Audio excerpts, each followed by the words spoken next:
Bienvenue sur Avocado Growth Parcours Tech, le podcast où nous vous emmenons dans un voyage captivant à travers les coulisses de la tech. Dans chaque épisode, nous explorerons les histoires inspirantes de développeurs, data scientists, experts en cybersécurité, designers et bien d'autres. Découvrez comment ils ont commencé, les défis qu'ils ont relevés et les conseils qu'ils ont à offrir. Sur Avocado Growth Parcours Tech, vous trouverez une diversité de parcours, d'expériences et de conseils pour vous aider à tracer votre propre voie dans le monde de la tech. Bonjour à tous et à toutes, bienvenue sur Avocado Growth Parcours Tech. Aujourd'hui, j'ai le plaisir de recevoir Audrey. Hello Audrey, comment ça va? Bah écoute, ça va bien. C'est le calme après la tempête. Il fait super beau dehors, donc tout va bien. Bon, ça va, t'as de la chance. Moi, je suis en Suède, là, on a de la neige qui commence à arriver. Il fait très froid aujourd'hui. Oh, c'est cool, il y a la saison de Maria Carey qui vient de se relancer, donc t'es pile dans la période là. Voilà, dans la période et dans le thème. Audrey, pour les gens qui ne te connaissent pas, est-ce que tu peux te présenter rapidement? Yes, alors donc je suis Audrey, j'ai 32 ans, j'ai un enfant de 4 ans. J'ai effectué une reconversion il y a maintenant à peu près 4 ans. Coïncidence avec la date de naissance de mon enfant, je ne sais pas, mais peut-être. Mais en tout cas, voilà, je suis lead quality assurance analyst chez Le Bon Coin, donc depuis 4 ans maintenant. Ok, donc tu parles de reconversion. Avant ça, tu faisais quoi? Alors avant, j'étais dans la communication et le marketing, donc j'ai fait mes études là-dedans. J'ai fait des études de graphisme en premier. Après, je me suis dirigée vers la communication parce que je voulais éteindre un peu tout ça. Et ne sachant pas trop quoi faire, j'ai suivi à l'époque une amie qui allait dans un master de marketing. Et du coup, j'ai continué là-dedans sans trop savoir où j'allais. Et du coup, j'ai fait ces 5-6 années en alternance. Mais au bout d'un moment, j'ai commencé à me dire que c'était pas la voie qui me plaisait. Je me sentais pas hyper à l'aise. J'avais un peu du mal à me lever le matin, si tu veux, pour aller travailler, donc c'était compliqué. Donc j'ai commencé à me poser des questions et à me dire qu'il y avait peut-être un souci sur mon Quelque parcours part. professionnel et sur ce que je faisais, voilà. Donc du coup, c'est comme Ok, ça que ça a commencé mes réflexions sur ma reconversion. ok, donc t'es dans le marketing. Tu commences à te dire peut-être que c'est pas ta place, mais ton métier que tu fais actuellement, comment l'idée elle est venue d'aller te former là-bas? Yes, bah ça a été un peu compliqué parce que quand tu te rends compte que ton métier te convient plus, tu dis bon bah c'est bien, j'ai fait ce constat-là, maintenant je fais quoi?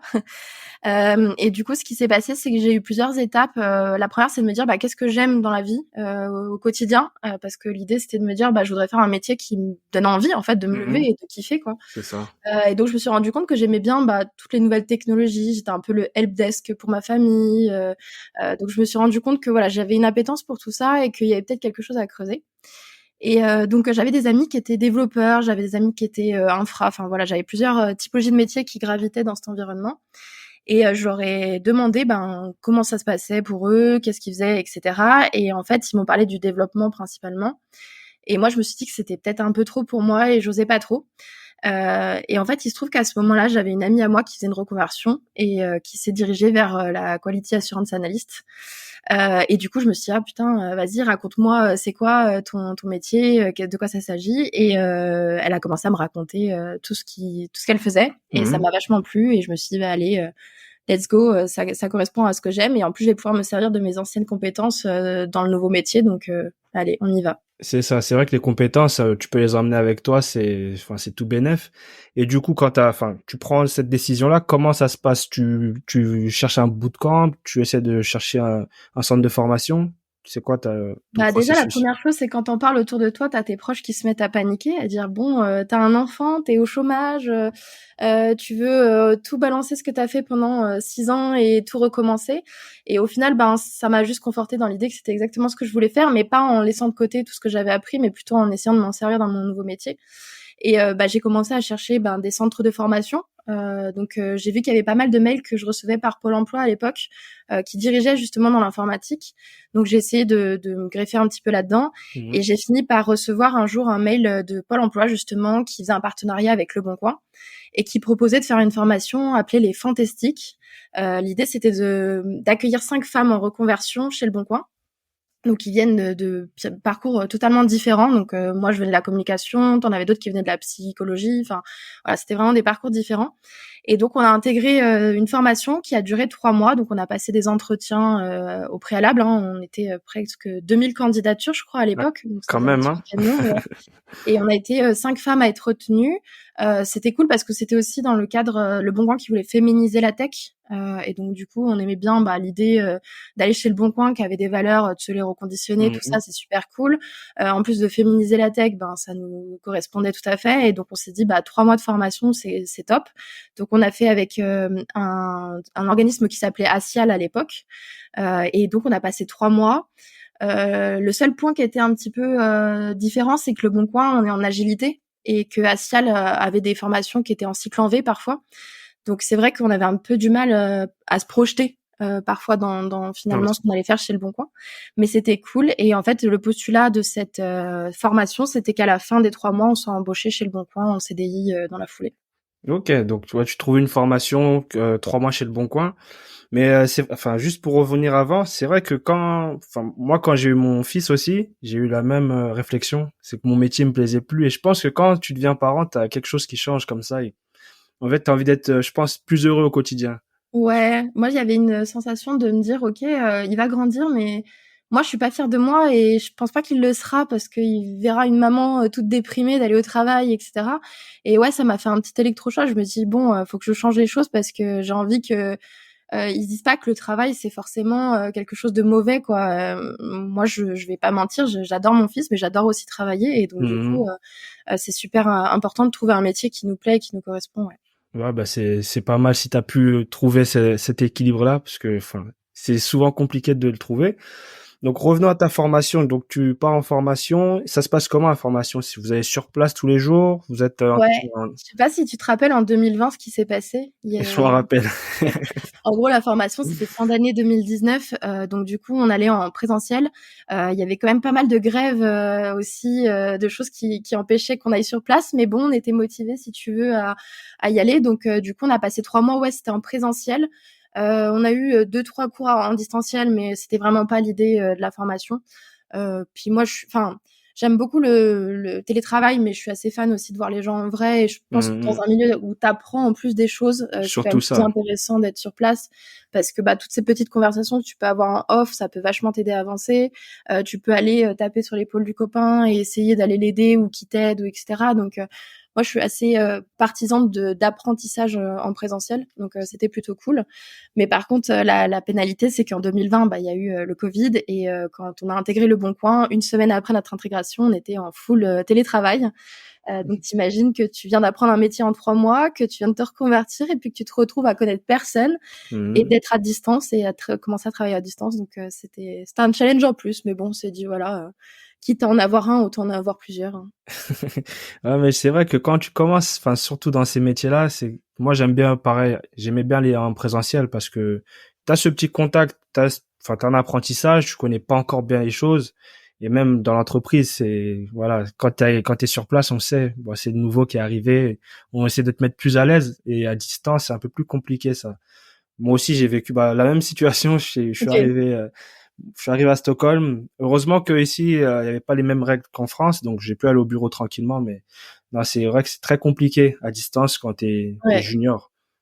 Ouais, c'est clair. Mais après, on a eu une chance, une bonne chance chez Le Bon Coin, c'est que le postulat, c'est qu'on les rejoigne, mais qu'on avait un buddy qui nous accompagnait. Et donc, du coup, même si je suis arrivée et que j'étais en full distanciel, si tu veux, j'avais un père qui faisait le même travail que moi et qui m'a accompagnée pendant 3-4 mois. Donc, à un moment donné, il disait qu'il passait plus de temps au téléphone avec moi que avec sa copine en rigolant. Mais c'est vrai que ouais, on s'appelait souvent, on essayait d'avancer ensemble et ça c'était plutôt cool. Ça c'est vraiment un conseil que je recommande aux entreprises ou même aux gens en reconversion, c'est d'essayer de trouver des gens parce que quand on est en reconversion, on se donne à fond et on peut dire qu'on met les bouchées doubles et que ça vient de nous et qu'on fournit le travail qu'il faut. Mais si on est bien accompagné, c'est encore mieux. Et le fait d'avoir un buddy, moi je sais que ça m'a beaucoup aidé et c'est pas le seul accompagnement que j'ai eu, mais ça m'a beaucoup aidé au début, ouais. Ah, c'est vrai que c'est très important ça. Quand tu découvres un métier, de pas te sentir délaissé, on va dire, c'est le début de la progression. Et Ouais. du coup, quand enfin vous finissez la formation, tu arrives chez Le Bon Coin, tu arrives sous quel statut? Là, tu arrives en contrat alternance ou c'est un contrat directement Non, c'est CDD? directement, CDI. Ça avait été, si tu veux, conçu dès le départ de la formation. C'était un package, global où on prenait, le CDI avec, la formation. Et donc, du coup, tu es intégré en tant que tel et tu es considéré bah, forcément comme un junior, hein, vu que tu viens Oui, d'arriver et que tu connais rien. Mais tu es intégré directement en CDI. On avait une période d'essai comme n'importe qui OK. arriverait. La seule différence, c'est qu'on a eu un entretien d'embauche, si tu veux, pendant la période de formation avec Le Bon Coin. On a eu un entretien pour la formation et pour Le Bon Coin. Mais on n'a pas eu le même entretien que des gens externes qui vont chez Le Bon Coin ont aujourd'hui avec potentiellement des Processus, tout ça. personnalités ou des choses comme ça, quoi. Donc on a eu un entretien un peu différent. Et ce qui était sympa, c'est que comme on était 5 filles, il fallait qu'on trouve 5 équipes qui nous accueillent. Et donc ce qu'ils ont fait, c'est qu'il y a 5 managers avec QA analystes binôme qui se sont proposés. Et donc nous, on a fait des entretiens avec ces 5 managers et ces 5 QA pour bah, choisir l'équipe dans laquelle on aimerait bien partir, parce que elles avaient tout un scope différent, des produits différents, etc. Différent. Donc du coup, on a pu voilà, rencontrer un peu tout le monde et décider un peu de là où on voulait aller, quoi. OK. Et du coup, enfin, tu commences en télétravail. Comment ça se passe le retour au bureau? Ça se passe comment? C'est Bah, c'était trop cool, enfin moi j'attendais que ça, de pouvoir remettre, les pieds au bureau, surtout que j'ai connu une semaine, donc j'ai vu déjà en une semaine que c'était cool. Donc j'avais qu'une hâte, c'était de sortir de chez moi. Et bah, ça s'est plutôt bien passé. J'ai pu voir, c'est toujours bizarre de voir les gens à la caméra et après en plein pied, tu là, «Ah c'est lui, c'est pas c'est lui», pas lui. ouais, ça fait toujours un effet un peu étrange, mais c'est super cool après parce que, ben, on a réussi quand même à créer des liens en distanciel, avec l'équipe notamment dans laquelle j'étais et que je suis toujours d'ailleurs. Mais ouais, ça s'est bien passé, c'était cool. Non, c'est super cool à entendre ça, puisque enfin, on a des fois des reconversions qui se passent pas très bien dès le début et que par la suite ça va, mais si dès le départ ça a été Ouais. top, c'est super ça. Après, Et ce qui était pratique avec Le Bon Coin et ce qui a changé peut-être les choses aussi, c'est que c'était pas le premier programme de reconversion qu'ils faisaient. Ils avaient déjà fait un programme, quelques mois auparavant pour des développeuses, pour intégrer Le Bon Coin un peu sous le même format, sauf qu'elles étaient en alternance, je crois, pendant, 1 ou 2 ans, quelque chose comme ça, c'était un peu plus long. Donc du coup, ils avaient déjà eu des apprentissages, si tu veux, des choses qu'ils avaient bien réussi, des choses qu'ils avaient à potentiellement améliorer. Et du coup, il y a des choses qui ont été plus faciles pour nous après derrière. Et notamment, ce qui m'a beaucoup aidé aussi, c'est de rencontrer ces filles qui étaient présentes déjà depuis 3 ans et qui ont pu me dire, bah tu vas voir, dans X temps, tu vas rencontrer ça, tu vas penser ça ou tu vas avoir ça. Et en fait, bah elles m'ont fait une projection un peu sur les quelques années à venir. Et c'était plutôt cool parce que j'ai pu me dire bon bah si je ressens ça à tel moment, ben en fait c'est c'est normal normal. et Mmh. c'est tout le monde ressent ça pareil, quoi. C'est ça, ça rassure aussi de voir que des personnes ont rencontré ces problèmes-là et que t'es pas la Ouais, seule, quoi. c'est clair. Et du coup, est-ce que tu peux nous dire un peu c'est quoi le métier d'un QA analyste? Yes. Bah, si tu veux, je vais te raconter, la version chez Le Bon Coin. Donc en gros, l'idée, c'est qu'on est là pour accompagner l'équipe, dans les process, qualité.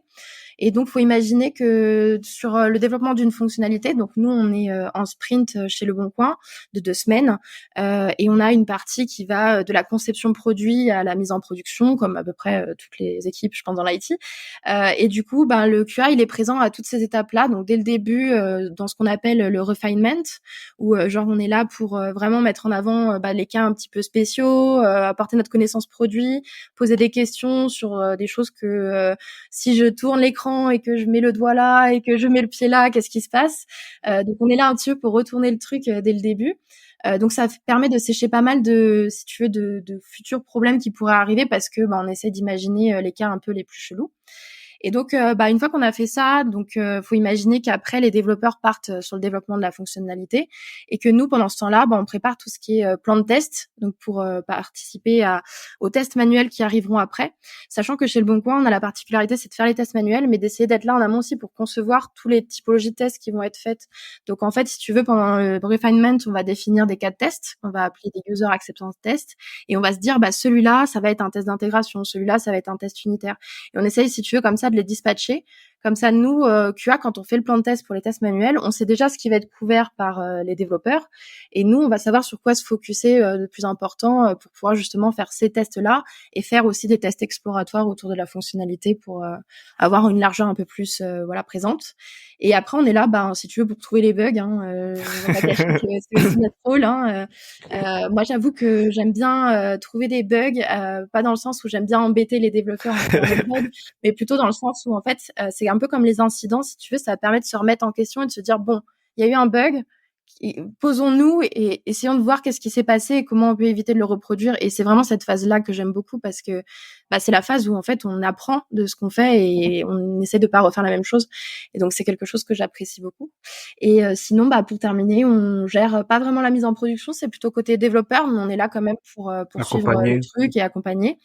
Et on aime aussi participer et aider les développeurs sur la réflexion de comment je monitore après quand c'est en production, comment je m'assure finalement que j'ai pas trop d'erreurs 500, que mon API est stable, etc. Donc on essaie de réfléchir à ça en amont après pour voir comment ça se passe en production une fois que c'est sorti. Donc voilà, je te fais un résumé un petit peu large, mais c'est à peu près ça notre métier au quotidien. Ouais, ben moi je trouve que c'est un métier super intéressant. Enfin, je le connais pas de près. On va dire que, enfin, on a notre testeuse dans l'équipe, c'est, on va dire, un peu ma phobie. Je sais pas si le ticket va passer, faut que tu Ok. sois, voilà, faut que tu aies très bien travaillé parce que ça passe jamais du premier coup.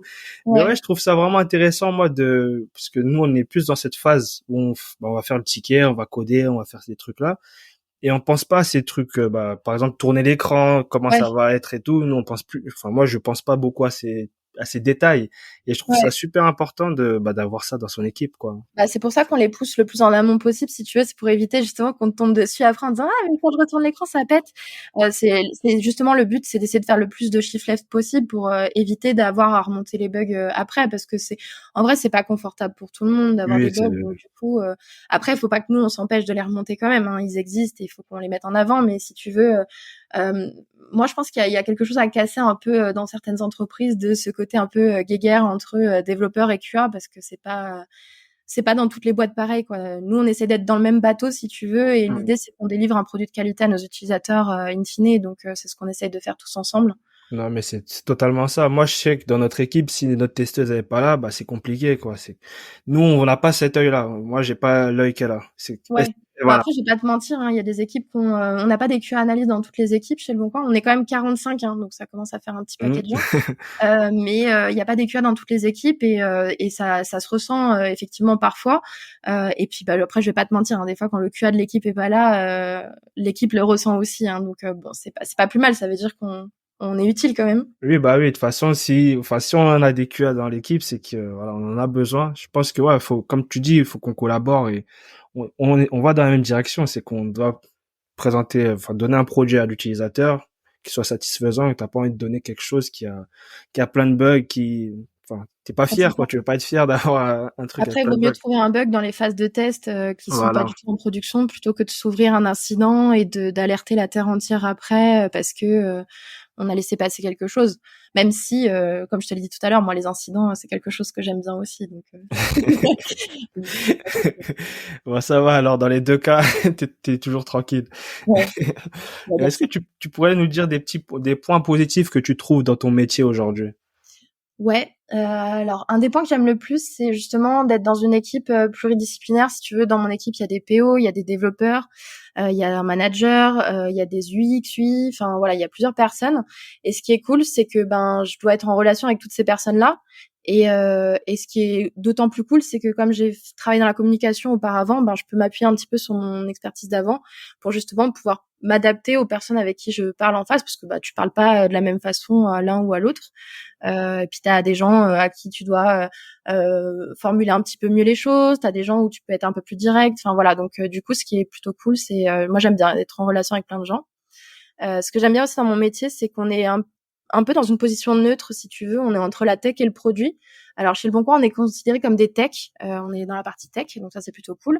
Mais on est vraiment entre les deux parce que en tant que QA, bah t'as une expertise sur la connaissance du produit sur lequel t'es dans ton équipe, mais en même temps tu mets un peu les mains, enfin les yeux plutôt, dans le côté tech.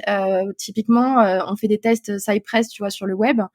Bah nous on n'est pas là forcément pour écrire les tests Cypress, mais on est là pour essayer de concevoir le cas de test. Et donc du coup c'est super cool quand le développeur nous montre un peu comment il code dans Cypress, pour que nous on ait une vision un peu de comment l'outil fonctionne et des limites qu'il peut avoir, pour qu'après nous dans la conception on puisse réfléchir ensemble à quelque chose qui convienne à l'outil. Donc moi c'est ce côté un peu entre les deux qui me plaît, quoi. Je suis ni trop produit ni trop tech, et Ça, ça. tu navigues, tu vois un peu de tout, quoi. T'es un peu polyvalente, tu vois, Ouais, dans c'est ça. les deux mondes. C'est ça. Et puis, bah, comme je te disais, après, c'est trouver des bugs et gérer les incidents aussi. Je sais que ça paraît bizarre, mais j'aime bien ça aussi. C'est pas tant de Ah les ben trouver, c'est parce que en vrai, quand t'es dans une équipe de développeurs et que développeuses d'ailleurs, parce que il y a les deux, tu trouves un bug, ben tu vois bien à la tête de la personne en face que bah ça l'embête un peu, mais c'est pas ce moment-là qui me plaît. Voilà, je suis pas sadique à ce point-là, mais c'est Mhm. vraiment le moment d'après, genre quand on se pose pour essayer de comprendre ce qui s'est passé. Ok. Non, mais de toute façon, je pense que voilà, tu fais pas ça pour embêter les devs. Non, c'est pas mon but. Et est-ce que tu vois des points plus négatifs? Parce enfin, on cite toujours les points positifs et Ouais. on laisse un peu de côté les points négatifs. Ouais, il y a des points négatifs. C'est notamment bah, ce cliché dont on parlait tout à l'heure des QA qui sont souvent en guerre avec les développeurs. Bah, je pense que il y a peut-être des entreprises où c'est vrai. J'ai cru entendre des expériences où parfois les développeurs sont commissionnés sur faire le plus de features et les QA sur trouver le plus de bugs. Et bah forcément, quand on part dans Mhm. ces deux extrêmes, ben, ça se rejoint pas beaucoup. C'est ça. Mais je pense qu'il y a moyen de casser ces clichés-là. Et c'est vrai que des fois, ça perdure encore, même encore chez Le Bon Coin. Moins, je pense, mais ça perdure encore. Et ce qui me dérange aussi, c'est bah, le côté de QA analyst. C'est un métier qui est un peu, je dirais pas fourre-tout, mais qui a plusieurs dénominations et qui peut englober plusieurs fonctions. Et donc souvent, bah, en fait, on peut résumer le testeur enfin le QA à un testeur justement qui va juste passer à la fin en bout de chaîne, tout tester, valider et dire go no go. Et ça, c'est un petit peu un des clichés aussi qu'on aimerait bien essayer d'atténuer le plus possible chez Le Bon Coin. Parce que là où on estime qu'il y a de la valeur pour les QA, c'est pas tant d'être à la fin, mais c'est d'être là pendant tout le process pour justement bah, mettre de la qualité sur tout le long et pas Surtout, juste à la fin, quoi. Donc c'est ça qui me dérange le plus, je pense, dans mon métier. Mais ça sinon tu reste t'épanouis. bah ouais, écoute, ça reste des enjeux. Ça serait trop chiant si tout était lisse et que tout était parfait. Enfin, voilà, je me réveille le matin en ayant beaucoup plus d'enthousiasme que dans mon ancien travail, donc ça c'est plutôt cool. Mais c'est bien d'avoir aussi des challenges et qu'il y ait des choses à avancer, à combattre. Voilà, il Oui, de faut toute ça. façon, ça pourra jamais être tout lisse. Il y aura toujours un petit truc, mais voilà, Ouais, ça fait partie du métier. Je pense que, enfin, quand tu fais la balance, t'es à peu près bien au quotidien, donc ouais, c'est on ça. va dire que ça va. Et toi enfin, t'es dans ce monde-là depuis 4 ans. Est-ce que tu penses qu'il faut réellement, enfin, il faut vraiment un diplôme pour faire ce métier-là, ou tu peux, on va dire, apprendre en autodidacte ou passer juste des petites certifications? C'est une question qui est un peu complexe dans le sens où je pense que ceux qui font des formations et qui savent dès le début ce qu'ils veulent faire et qui partent là-dedans, c'est très bien et c'est très cool. Par contre, je pense que oui, c'est possible de faire la reconversion. Bah, je l'ai fait et je suis pas la seule. On est quand même 4 autres personnes avec moi. Je connais en plus une amie là, comme je t'avais dit, qui avait fait une reconversion. Donc je pense que c'est possible. Après, il y a des choses à faire attention quand on part en reconversion sur ce type de métier, c'est de se dire je veux pas tout savoir dès le début parce que ben c'est pas possible, et d'accepter qu'en fait on va apprendre au fur et à mesure. Donc ça c'est super important. Ouais, et du coup ce qui est cool aussi c'est quand t'as pas forcément le diplôme, c'est que ça t'enlève peut-être un biais que tu as pu apprendre du technique en fait dans ta formation, et en arrivant dans un autre métier, tu vas avoir un autre regard qui est totalement différent. Et c'est là-dessus en fait que tu peux capitaliser dans une reconversion, parce que je pense que dans le métier de QA, faut pas forcément être hyper technique, parce que ben tu peux te risquer de tomber un petit peu dans le si tu veux le fait que le développeur ben il a du mal à prendre du recul sur son code. Ben si toi tu es aussi très impliqué dans le technique, tu auras peut-être un peu plus de mal à prendre du recul et à imaginer des choses un peu tricky. Donc voilà, je pense que c'est les deux voilà, je pense qu'il y a une égalité dans le sens où quelqu'un qui a fait un parcours classique et quelqu'un qui a fait une reconversion peuvent arriver finalement à atteindre les mêmes niveaux, quoi. Moi, je suis plus partisan, si tu veux, de la pratique que de la formation. Je trouve que c'est dans la pratique, dans le quotidien, que tu apprends beaucoup plus. Et c'est pour ça que moi, après la formation des 3 mois, j'avais qu'une hâte, c'était d'aller Sur le voir ce que terrain. c'était, pour comprendre le métier, pour comprendre vraiment tout, parce que ça me paraissait un petit peu flou, si tu veux, pendant la formation. Donc c'est vrai que la pratique, c'est ce qui permet d'être. Enfin, pour moi, c'est plus important que des diplômes. Mais après, un peu Ouais, biaisé parce que c'est. oui, après, enfin, on va dire chacun son ressenti. Ouais. Ouais, je trouve ça bien que d'avoir d'autres métiers comme ça en reconversion, parce que souvent on a juste le parcours du dev, qui est reconverti. C'est beaucoup de dev, on parle que de reconversion de dev, alors qu'il y a énormément de métiers. Là, comme QA analyste, voilà, j'en connais pas beaucoup j'en connais même pas en reconversion. Et je trouve ça super intéressant, que tu viennes nous raconter ça. Bah, ce qui est cool, c'est que je te disais, on était 45 dans la guilde. Et je sais pas combien on est exactement à être en reconversion, mais on est, je pense, au moins une bonne dizaine. Donc, tu vois, c'est un métier qui est plutôt propice à ça. On a même des développeuses qui sont devenues quality assurance analyst. Donc, si tu veux, il y a des reconversions un petit peu dans tous les sens. C'est ça que j'apprécie chez Le Bon Coin aussi, c'est que finalement, si tu te sens pas très bien, tu peux potentiellement évoluer vers un métier, Autre essayer chose. quelque chose d'autre, etc. On a des QA qui sont devenus managers, on a des gens du produit qui sont devenus développeurs. Enfin voilà, on a un peu de tout. Donc si tu veux, c'est plutôt cool. Et je trouve que c'est, comme tu disais, c'est enrichissant, quoi, d'avoir des profils différents. Ça permet vraiment d'avoir des approches différentes. Et ça, c'est cool. Ouais, mais ça a l'air, comment tu racontes, ça a l'air plutôt cool d'être chez Le Bon Coin. J'ai eu la même chose aussi avec votre lead, avec Ouais. le lead front. Mais, ouais, ça paraît plutôt cool. En fait, ça me rappelle les boîtes d'ici, en Suède, c'est le même esprit où, on va dire, on fait confiance et que, si tu veux plus être dev demain, tu peux faire autre chose, tout ça. Et je trouve ça super cool comme état d'esprit. Ouais, c'est moins pressurisant et ça te laisse un peu plus. Je pense que tu t'épanouis mieux parce que tu sais que t'es attendu sur des objectifs comme dans toutes les boîtes, mais tu te dis que si vraiment ça va pas, on est dans une boîte où on peut en parler, de dire là ça va pas, j'ai besoin de changer, j'ai besoin de ça ou ça. Donc après c'est plus ou moins recevable ta demande, mais ce que je veux dire c'est qu'ils sont suffisamment à l'écoute et ça c'est plutôt cool pour pouvoir avancer, quoi. C'est ça. Toi, tu te vois rester, que dans ce métier-là ou aller, naviguer vers un autre métier de la tech plus tard, t'es C'est une bonne développeuse. question. Je te cache pas que je me la suis déjà posée. Je me suis déjà demandé si je passerais pas développeuse ou quelque chose comme ça. Pour l'instant, écoute, je pense que j'ai pas encore fait le tour de mon métier. J'ai connu que Le Bon Coin, ça fait 4 ans que j'y suis. C'est pas non plus énorme, on va dire, sur ce métier-là. Donc du coup, j'aurais tendance à dire que pour l'instant, je suis bien comme je suis et j'ai encore des enjeux et des choses qui m'intéressent parce que comme je t'ai dit, je suis lead aussi. Donc du coup, j'ai pas que la partie test, j'ai la partie aussi transverse, si tu veux, dans la boîte.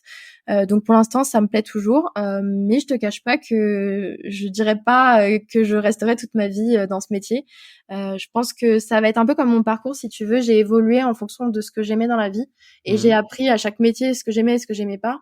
Et en fait, j'avance comme ça et je pense que là, je vais apprendre ce que j'aime et ce que j'aime pas et ça va me permettre de peaufiner encore plus et je vais peut-être trouver une voie qui me correspondra encore mieux après. Je sais pas, on verra. Je laisse la porte ouverte De à toute l'avenir. façon, dans la tech, il y a tellement de métiers tellement de parcours à faire. C'est C'est impressionnant. c'est ça, ouais, c'est que tu sais que c'est possible. Et tu vois, je te cache pas que même me dire est-ce que je reste dans la tech toute ma vie, je ne sais pas. Enfin, peut-être que j'irai élever des alpagas dans quelques années, perdus dans la montagne. On verra. Ouais, je me fais souvent cette réflexion-là. C'est que, pareil, j'y pense aussi un jour aller au fond d'une montagne tout seul, Ouais. plus d'ordinateur, plus rien. Je pense que ça peut être pas mal à la fin. Il y a peut-être moyen qu'on fasse une overdose Ouais, d'écran, de tout ça à la fin et qu'on se dise, c'est bon, je veux que la nature, maintenant, laissez-moi tranquille. ouais, je pense que c'est les débuts. Des débuts, on va dire, t'es fougueux, tu essaies de tout découvrir, mais à un Ouais. moment donné, c'est bon. Genre, tu veux peut-être changer de vie. Est-ce que tu aurais des conseils pour une personne qui souhaiterait se lancer dans cette carrière-là de QA analyste? Ouais. Comme je te disais, c'est bien de faire une formation. Je pense que c'est toujours utile de faire une formation. Alors sur X mois, hein, j'ai pas de recommandation particulière. Moi, 3 mois, ça m'a paru suffisant, mais ça peut être plus ou moins. Mhm. C'est bien aussi de passer des certifications. Alors pas tant pour les avoir en badge comme on pourrait les avoir pour genre, je sais pas, une maison Harry Potter avec tous les badges, mais plutôt dans le sens où ça nous apprend quand même des bonnes bases qui nous aident dès le début, même si c'est pas toujours à suivre parce qu'après dans la pratique, t'as des choses que tu dois adapter. Ce qui est cool aussi, c'est d'avoir un buddy, comme je te disais tout à l'heure, d'être accompagné quand tu rejoins une entreprise, c'est l'idéal. Donc, si tu peux arriver à avoir ça avec l'entreprise dans laquelle tu vas rejoindre, de demander à avoir quelqu'un qui t'accompagne, ça peut être super cool. Ce qui est bien aussi, c'est d'être curieux, quoi, de découvrir, d'apprendre, enfin avoir envie d'essayer plein de choses et tout. Ça, je pense que c'est vraiment hyper important. C'est ça. Et comme je te disais aussi tout à l'heure, discuter avec des gens qui ont fait des reconversions, que ça soit dans ta boîte ou même en dehors, ça peut vachement aider à te sentir normal, en fait, des fois, de ressentir ça ou de vivre ça ou de se poser telle question, etc. Donc ça peut être cool. Ouais, mais moi, j'aime bien rebondir sur la curiosité. Je pense dans la tech, tous les métiers de la tech, il faut être un minimum curieux. Parce que c'est tellement large, il y a tellement de choses que tu peux pas rester juste sur ce que tu connais au quotidien, Des quoi. fois, c'est tellement flippant quand t'es curieux de te rendre compte à quel point tu connais qu'une infime C'est partie de ça. tout ça et tu te dis, waouh, mais la masse de... C'est pour ça que je te dis, je pense que j'ai encore quelques temps devant moi parce que je pense pas avoir tout appris sur le métier en 4 ans, quoi. Et je pense même toute ma vie, j'apprendrai peut-être pas tout, mais tu vois, quand t'es curieux, t'as envie d'apprendre plein de choses, quoi. Donc c'est cool. Ah, mais c'est pas mal si tu t'épanouis dans le métier et que voilà, t'as encore à apprendre. Est-ce que tu La aurais... curiosité, elle se développe justement quand tu t'épanouis dans le travail. Je pense que si t'es dans un environnement qui te plaît, etc., c'est là où tu vas la développer encore plus, ta curiosité. Parce que si t'es dans un métier comme moi où j'étais auparavant, j'étais un peu moins curieuse, même si je l'ai toujours été. Je sens une différence, tu vois, sur la curiosité. Donc c'est pour ça que c'est important de faire un truc qui nous correspond, en fait. Ouais, ben, je pense enfin, t'as totalement raison. Moi, avant, j'étais vendeur, par exemple. Je vais pas être curieux pour faire quoi, je sais pas. Tu vends Ouais. des vêtements et tu rentres à la maison.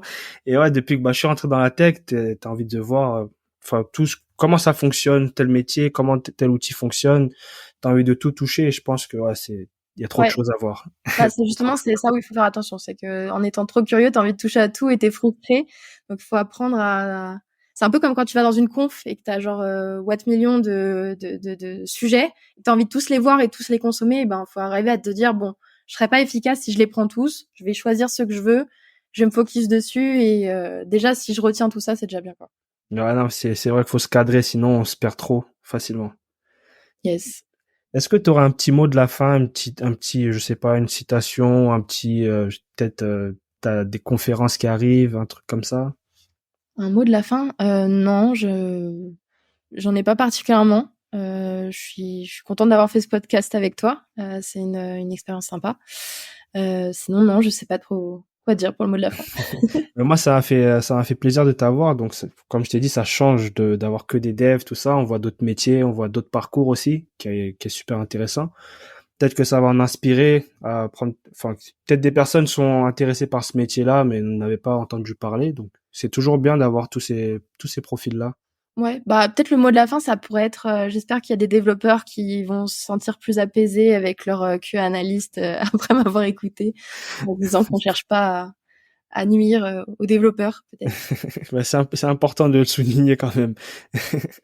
Moi, je te dis un grand merci à toi, Audrey. Je te dis à la prochaine. Ouais, ça marche, merci. Merci. Voilà. J'espère que cet épisode t'a plu.